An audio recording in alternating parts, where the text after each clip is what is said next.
Let's talk about autistic shutdowns. I like to think of autistic shutdowns as like my brain, my body, and my nervous system completely resetting itself.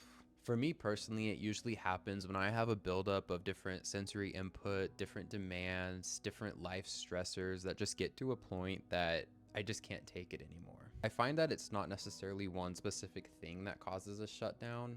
It's more of like a culmination of things that build up over time. And for me, dealing with my autistic shutdowns is just something that I have to work with being an autistic person. There's not really any way to avoid it. For me, during an autistic shutdown, it feels like my brain just stops. It's not like an anxiety attack where my brain is racing really fast. It's like everything in my mind just completely stops. I might start stimming more, or I might even just be completely frozen.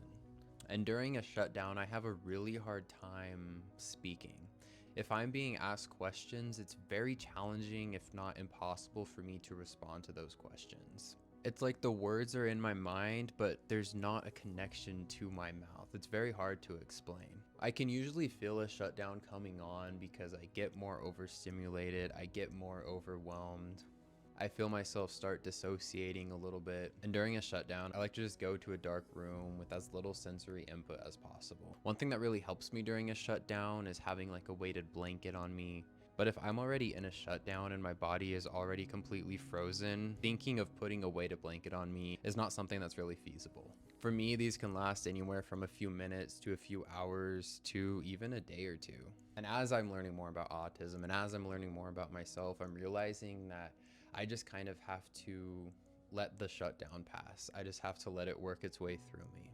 And I guess it's kind of cool in a way that as autistic people, our bodies have this way of resetting. It can be challenging if it happens in public or if it takes away from your daily tasks. I'm not sure how often I experience shutdowns. Now, probably maybe once or twice a month. In the past, it was more frequent. But now when I experience these shutdowns, because I have an understanding of what is actually happening to myself, I sort of just ride the wave.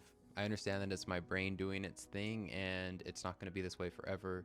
And although it might be uncomfortable, that it will pass. And because communication is extremely challenging during a shutdown, I think it's important to let those who are around you or let your loved ones know how they can support you when you're having a shutdown.